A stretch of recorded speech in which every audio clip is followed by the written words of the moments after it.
سگرا صاحب کا نام رے، بھائی سگرا صاحب کا نام. ترجمہ کیا. تو نے کہا نا کہ بلیور اور نان بلیور، ایک خدا کو مانتا ہے بلیور ہے، ایک خدا کو نہیں مانتا نان بلیور ہے.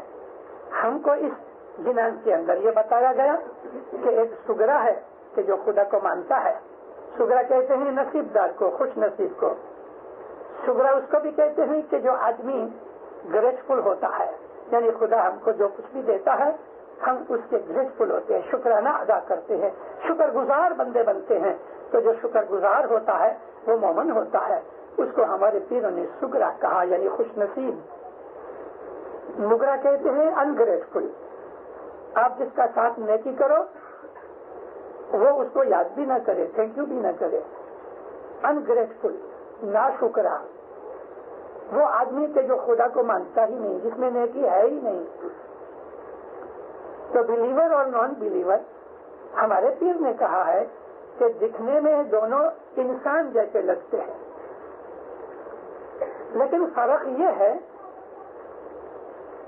کہ جو نگرا ہے اور سگرا ہے ان دونوں کے اوپر جب بھی کوئی مصیبت آتی ہے، جب کوئی پرابلم آتی ہے تو دونوں فائٹ کرتے ہیں اپنی پرابلم کو سولو کرنے کے لیے. سگرا ہے خدا کا بلیو کرنے والا، وہ محنت کرتا ہے، تسبیحاں نکالتا ہے، خدا کے پاس سے دعا مانگتا ہے. نگرے کو مصیبت آتی ہے تو اس کو تو تسبیحاں نکالنے کا سوچتا ہی نہیں، کیونکہ وہ مانتا ہی نہیں، وہ دعائیں کرتا ہی نہیں، نہ دوسروں کی دعائیں لیتا ہے نہ خود مانگتا ہے. وہ خود اپنی پرابلم کے ساتھ لڑتا رہتا ہے.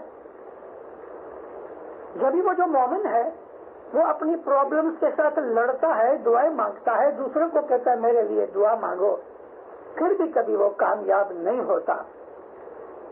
تو وہ آدمی کیا کرتا ہے؟ اچھا یا مولا بہت دعائیں مانگی، بہت محنت کی، پھر بھی میں فیل ہو گیا، میں کامیاب نہ ہوا. یا مولا کس نے بھی میرا کچھ بھلا ہوگا، تیری مرضی، شکر الحمدللہ. وہ اپنی ساری پرابلم کو لپیٹ کے خدا کو سونپ دیتا ہے، اس کا دل ہلکا ہو جاتا. فیل ہو گیا ہے، مار کھائی ہے، دعائیں مانگنے پر بھی فیل ہو گیا ہے، مگر اس نے خدا کے اوپر کوئی الزام نہیں رکھا، خدا کو دوش نہیں دیا. ہے تیری مرضی مولا، اس میں بھی میرا کچھ بھلا ہوگا، یہ کہہ کے وہ اپنے دل کو اس بوجھ میں سے خالی کر دیتا ہے. لیکن اب وہ جو نگرا ہے خدا کو مانتا نہیں، تسبیحاں نکالتا نہیں، دوسروں کو کہتا نہیں میرے لیے دعا مانگو، وہ اپنی پرابلم سے لڑتا ہے اور پھر بالکل ہتاش ہو جاتا ہے. انگلش میں کہتے ہیں ایگزاسٹ ہو گیا. پھر جب وہ ایگزاسٹ ہو گیا تو فرسٹریٹ ہو جاتا ہے. فرسٹریٹ دماغ بگڑ جاتا ہے، نا امید ہو جاتا ہے. انگلش میں لفظ ہے ڈسپونڈنٹ، نراشا والی. مغز خراب ہو گیا، من بے چین ہو گیا، نروس سسٹم ڈسٹرب ہو گیا، اور بہت کمزور کانسٹیٹیوشن والے آدمی ایسی کنڈیشن میں پاگل بن جاتے ہیں. ان کو ڈپریشن پکڑ لیتی ہے، ان کو دماغی تکلیف ہو جاتی ہے. اور یہ اتنے مینٹل ہاسپٹل ہیں نارتھ امریکہ کے اندر کہ ہمیں حیرت ہوتی ہے. پاگلوں کا پرسنٹیج بہت نارتھ امریکہ میں، کیونکہ بلیف نہیں ہے، ایمان نہیں ہے. کہاں جائیں؟ ایک بچہ ہے، ماں اور باپ کا بچہ ہے. ایک بچہ ہے یتیم ہے، باپ بھی نہیں ماں بھی نہیں. ان دونوں بچوں کی کنڈیشن ایسی ہی ہے کہ جیسی ایک بلیور اور نان بلیور کی، ایک مومن اور کافر کے اندر جو فرق ہوتا ہے ایسا ہی فرق ہوتا ہے. یتیم لڑکا ہے، بھوک لگی ہے، کہاں جاوے؟ کس کو کہے مجھے بھوک لگی ہے؟ رستے پہ کھڑا ہوتا ہے، کسی کو کہتا ہے، منہ بنا کے ہاتھ سے جاتا ہے مجھے ڈالر دو نا، مجھے بھوک لگی ہے. اور جس کے ماں باپ جیتے ہیں اس کو جب بھوک لگتی ہے تو گھر بھاگتا ہے، ماں مجھے بھوک لگی. ہاں بیٹا ابھی تیرے کو دیتی ہوں. بوٹ پھٹ گئے ہیں تو باپ کے پاس گیا، ابا میرے بوٹ ٹوٹ گئے ہیں. اب وہ یتیم بچے کے بوٹ پھٹ گئے ہیں، کون دیتا ہے اس کو؟ ایک ماننے والا آدمی اور ایک خدا کو نہیں مانتا، ان دونوں کے اندر بڑا فرق ہے۔ اب ایسے لوگ بھی ہیں کہ ان دونوں کے بیچ میں ہیں، یوں خدا کو مانتے ہیں، اللہ اللہ کرتے ہیں یا علی علی کرتے ہیں، دعائیں پڑھتے ہیں، جماعت خانے آتے ہیں، لیکن مذہب کے اوپر عمل نہیں کرتے۔ وہ آدھے یتیم ہیں اور آدھے وہ مات پتا والے ہیں، آدھے بلیور ہیں، آدھے کافر ہیں، کیونکہ ان کے دل کے اندر ایمان نہیں ہے۔ یہ فرسٹریٹڈ رہتا ہے ہمیشہ، اس کے دماغ میں ہمیشہ اداسی رہتی ہے، غمگینی رہتی ہے۔ جب وہ بوجھ نہیں اٹھا سکتا تو دماغ گیو اپ کر دیتا ہے، وہ آدمی ڈپریسڈ ہو جاتا ہے، مینٹل کیس بن جاتا ہے۔ کیونکہ اگر اس کا ایمان برابر ہوتا تو وہ کیا کہتا ہے، یا مولا اچھا کہا صحیح، تیری مرضی، اس میں کچھ میرا بھلا ہوگا۔ اس کا ایمان خراب نہیں ہوتا، وہ اپنی کمزوری محسوس کر لیتا ہے اور پھر خدا اس کی مدد بھی کرتا ہے۔ ڈاکٹر رابرٹ ونسن پیل کو میں نے جب یہ ایکسپلینیشن دیا، اس کی آنکھوں میں پانی آیا تھا، کھڑا ہو کے مجھے گلے لگایا، مجھے سے پیوا ہوا۔ بلیور اور نان بلیور کا یہ ڈفرنس آپ کے شاستروں میں جو کچھ ہے وہ ایک اعلیٰ درجے کی چیز ہے۔ جماعت خانے کے اندر آتے ہیں ہم لوگ، کیا کرنے آتے ہیں؟ دعا پڑھنے آتے ہیں، عبادت کرنے آتے ہیں، لیکن کیا ہم اپنے من تن سے اس دعا کے اندر دھیان رکھتے ہیں؟ نہیں، بندارو سوئچ جب تک آن نہیں کرو گے روشنی نہیں ہوگی۔ حضرت شمس ہمارے پیر جو تھے، ان کا نام قلندر تھا۔ قلندر کہتے ہیں کہ جس کے رہنے کا کوئی گھر نہ ہوئے اور وہ گھومتے رہتے ہیں، اور ان کے کپڑے بھی ایسے سادے سمپل ہوتے ہیں، دوسری جوڑی ہوتی ہی نہیں۔ ایک چھوٹی سی تھیلی تھی، اس کے اندر کچھ کتابیں وغیرہ ہوتی تھیں یا کچھ اور ایسا سامان ہو گئے، باقی اور کچھ نہیں۔ تو وہ ہمیشہ گھوما کرتے تھے، ٹوپی پہنتے تھے تو سر میں اس ٹوپی کے اندر مور کا پر لگاتے تھے، جس کو ہم کہتے ہیں مور نو پیچھو لگیو، راجا مہاراجا ایسا لگایا کرتے ہیں۔ داڑھی تھی حضور کی، گول داڑھی رکھتے تھے لیکن لمبی داڑھی تھی۔ پھر شمس گھومتے گھومتے بہاولپور کے علاقے میں ایک چھوٹے گاؤں میں پہنچے۔ وہ گاؤں سارے کا سارا مسلمانوں کا تھا۔ مسجد دیکھی دور سے، جا کے مسجد میں اپنے کپڑے یعنی وہ تھیلی وغیرہ رکھ دی، باہر آئے، تھوڑا ہاتھ منہ دھویا، پانی وغیرہ پیا، تھوڑا آرام کیا۔ تھوڑی دیر کے بعد دوپہر کا وقت ہوا، کچھ لوگ آنے لگے، دوپہر کی نماز کا وقت تھا، جمعے کا دن تھا۔ حضور اٹھے، بیٹھ گئے۔ پھر کچھ دیر کے بعد ملا آیا، تکبیر ہوئی، اقامت ہوئی۔ اقامت کہتے ہیں نماز شروع کرنے کے لیے کھڑا ہونا۔ نماز شروع ہوئی، پھر شمس بھی کونے میں سے نکل کے ادھر آ گئے، نماز میں جوائن ہوئے۔ تکبیر کے بعد سورۃ الحمد پڑھا گیا۔ سورۃ الحمد پورا ہوا تو پھر شمس لائن چھوڑ کے کونے میں جا کے بیٹھ گئے۔ سب مسلمانوں نے نماز پوری کی۔ جو بعد میں آئے ہوئے تھے، نماز پوری ہونے کے بعد پیر کے پاس جا کے کہتے ہیں کیسے فقیر ہو، ادھوری نماز چھوڑ کے چلے آئے؟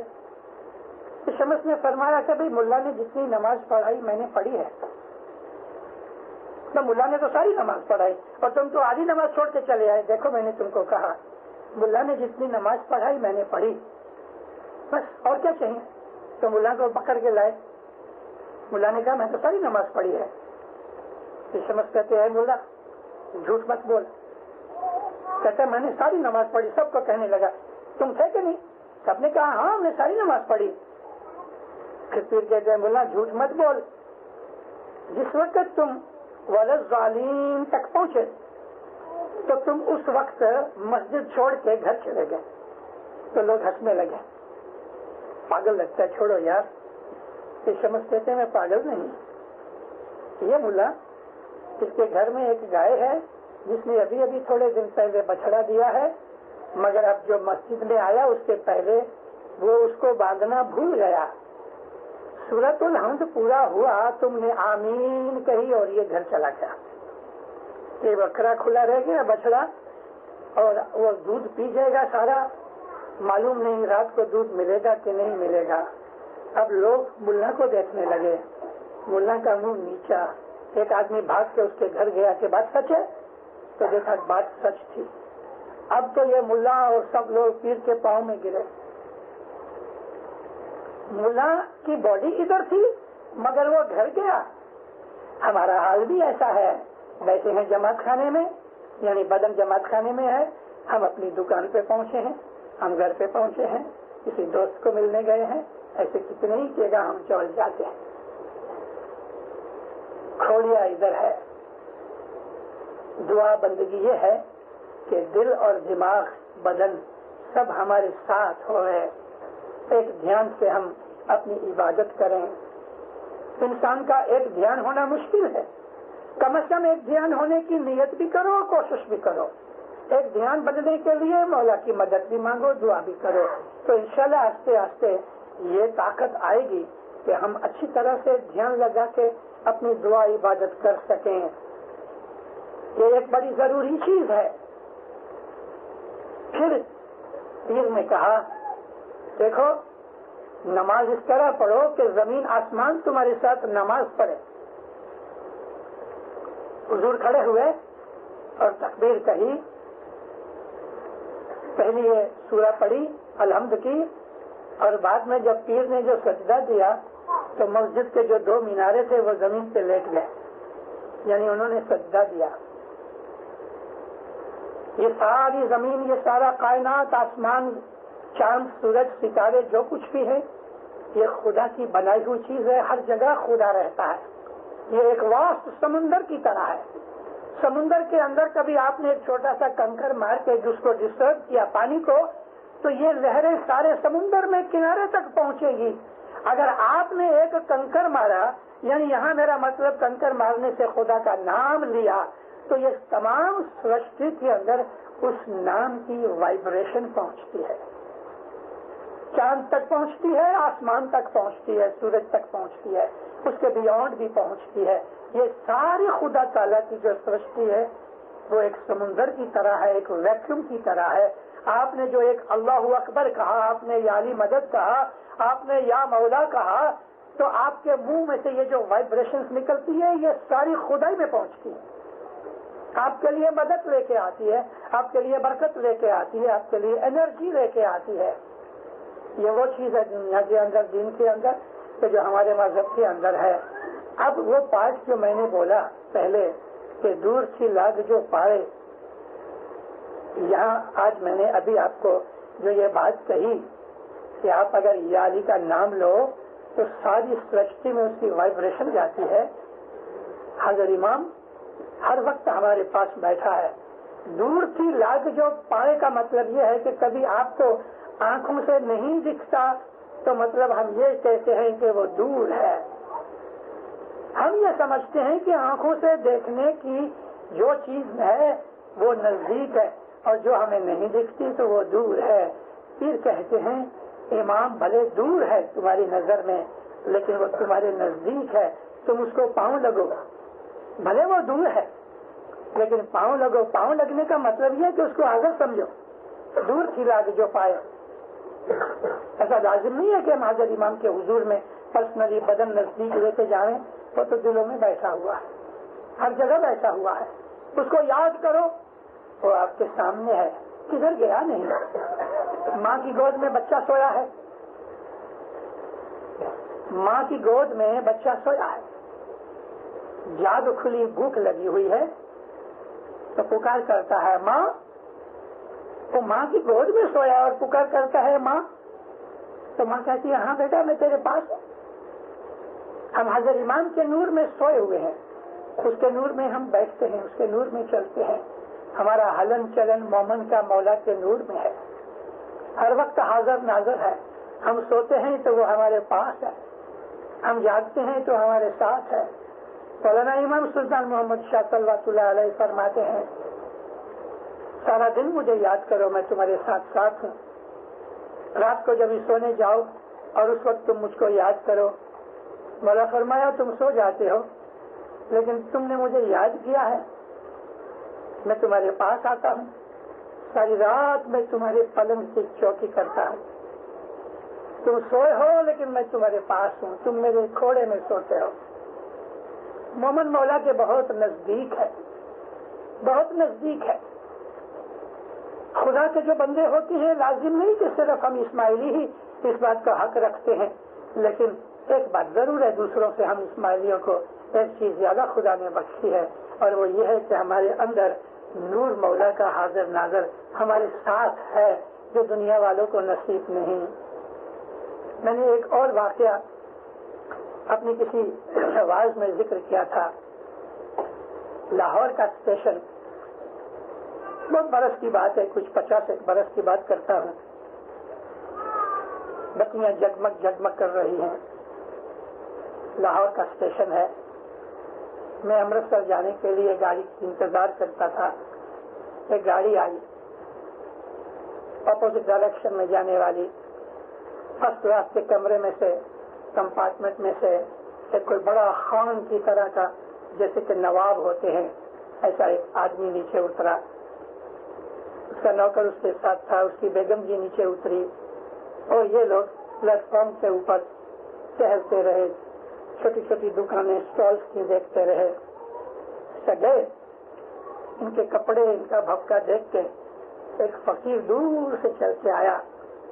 گندے کپڑے، بدبو آتی تھی.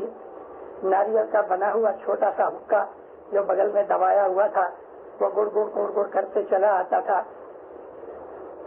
اور عورتوں کے دل نرم ہوتے ہیں، تو اس نے آ کے وہ جو نواب کی عورت تھی اس کے سامنے ایسا ہاتھ پھیلایا، کچھ مجھے دو. تو پہلے تو اس نے درکار کر دی، یہ پیچھے پیچھے گیا اور ساتھ ساتھ حکا گڑ گڑا رہا تھا. اب ہوا یہ کہ اس کے حکے کی چلم میں سے ایک چنگاری نکلی، اور وہ بیگم جو تھی اس کی نواب کی، اس کے دوپٹے کے اوپر پڑی. دوپٹہ جلدی سے جلنے لگا. اس نے نواب نے ہاتھ لگا کے اس کو بجھایا، اور اس فقیر کو جو ایک تھپڑ مارا ہے، پٹھان آدمی تھا وہ، کتنی دور تک وہ گھسٹتا رہا، الٹ کے گرا. حکا ادھر چلا گیا، اس کی جھولی ادھر نکل گئی، پاؤں سے چمپل نکل گئی، سب چیزیں پھیل گئی، سینکڑوں آدمی اکٹھے ہو گئے. فقیر اٹھا، اپنی چیزیں سمیٹی، گپ چپ جا کے کونے میں بیٹھ گیا، کچھ نہیں کہا، اوپر دیکھتا رہا، کچھ نہیں بولا. 5 منٹ نہیں ہوئے، یہ لوگ تو چلنے لگے. 5 منٹ ہوئے ہوں گے، بہت بہت تو 6-7 منٹ ہوئے ہوں گے، تو یہ آدمی نواب جو تھا، اس کے پیٹ میں درد شروع ہو گیا اور یہ زمین پہ گر پڑا، تڑپنے لگا. عورت سمجھ گئی کہ فقیر کو مارا ہے، فقیر کی بد دعا لگی ہے. اس کے جو نوکر تھے وہ نکل آئے، اور بھی لوگ تھے. تو اس نے شوہر کو تو چھوڑ دیا، نوکروں کو کہا تم دھیان رکھو. یہ گئی ادھر فقیر کے پاس، اس کے پاؤں کو ہاتھ لگایا، بابا میرے شوہر کو معاف کر دو. چپ چاپ بیٹھا رہا، میرے شوہر کو معاف کر دو. بہت جب ہی روئی تو کہتا ہے اس نے اپنے معشوق کے اوپر، یعنی اپنی بیوی کے لیے، اس نے اپنے معشوق کے اوپر غصے ہو کے مجھے مارا. میں جس کا معشوق ہوں اس کو غصہ آ گیا، اس نے مارا، میں کیا کروں؟ یعنی خدا نے اس کو پیٹا.